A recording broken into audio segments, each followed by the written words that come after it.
75 pesos lang budget, meron ka ng masarap na pang Noche Buena at napakadali lang nitong gawin. Grabe, ang sarap!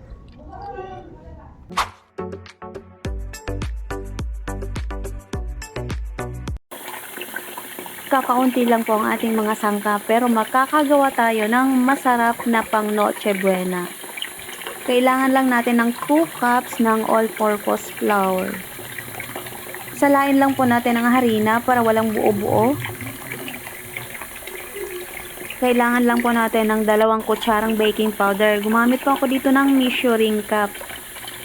Kailangan din natin ng 2 powdered milk. Ang gamit ko po ngayon ay Birch 3. Pwede din po kayong gumamit ng kahit anong brand ng powdered milk.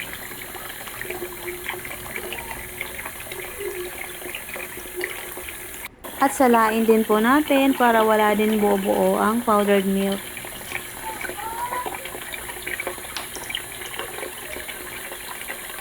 Kailangan natin ng 1 tasang asukal, 2 kutsarang mantika,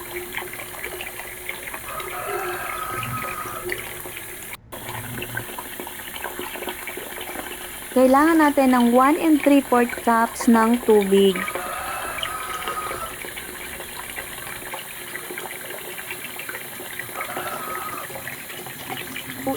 At haluin lang po natin ng mabuti.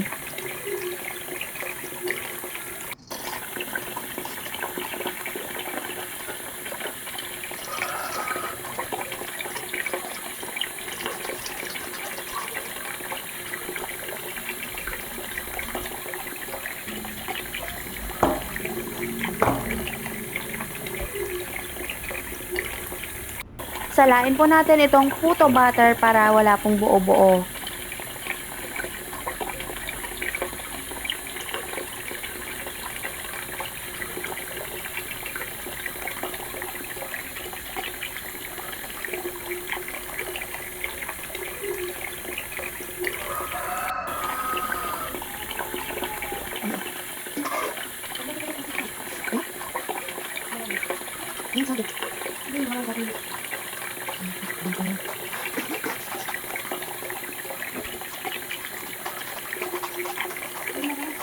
Ang ice cream ko yan.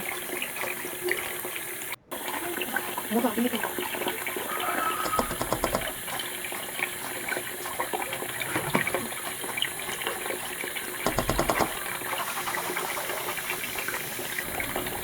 At ito po ang nagpapasarap sa ating puto. Kailangan natin ng 2 packs ng chocomucho. Durugin lamang po natin. At ihalo na sa butter.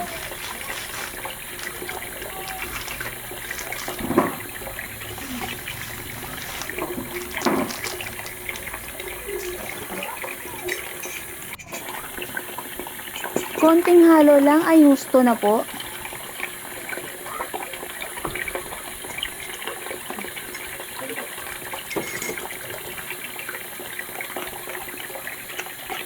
Gumamit po ako dito ng medium size ng molder at hindi ko na po papahiran ng oil ang molder.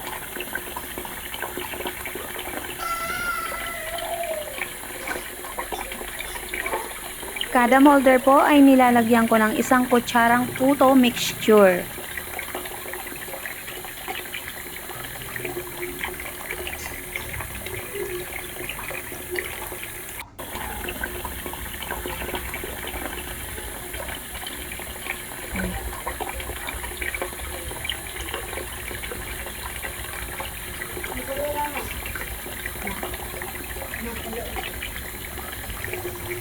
Siguraduhin kumukulo na ang tubig sa steamer bago tayo mag-steam.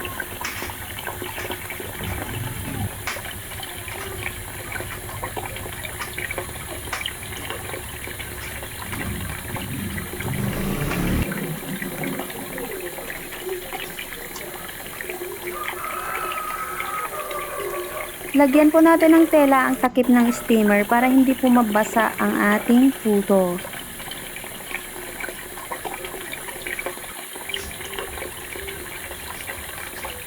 Wow! Ang ganda!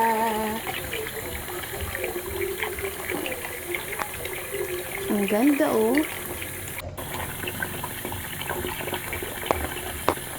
Phew.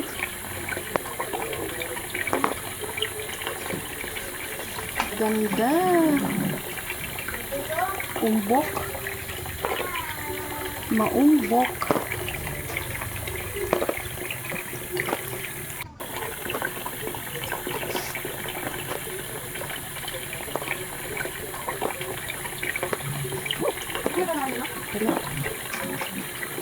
Ito na po yung pangalawa kong salang.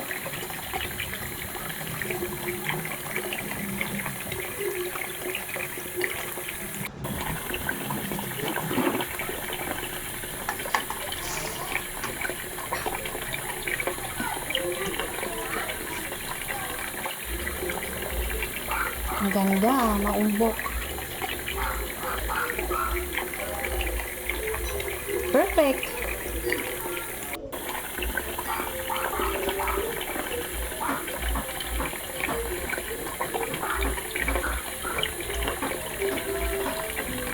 Hindi pa ako nagpahid ng oil sa molder, pero tingnan nyo po, perfect. Hindi siya dumikit. Ang ganda ng outcome. Ang ganda. Wow.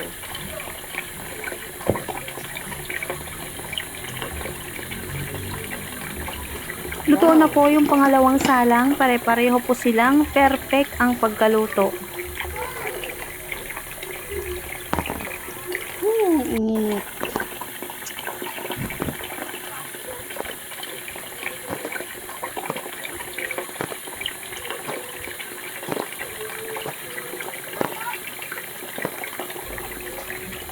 Maumbok at makinis na puto. Perfect din po itong pang negosyo. Hindi ka mapapahiya sa customers dahil napakasarap po talaga nito. Try nyo na po, ang sarap.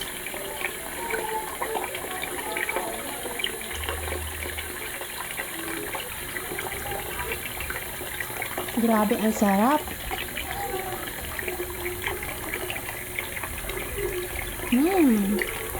Sobrang lambot. Ang sarap.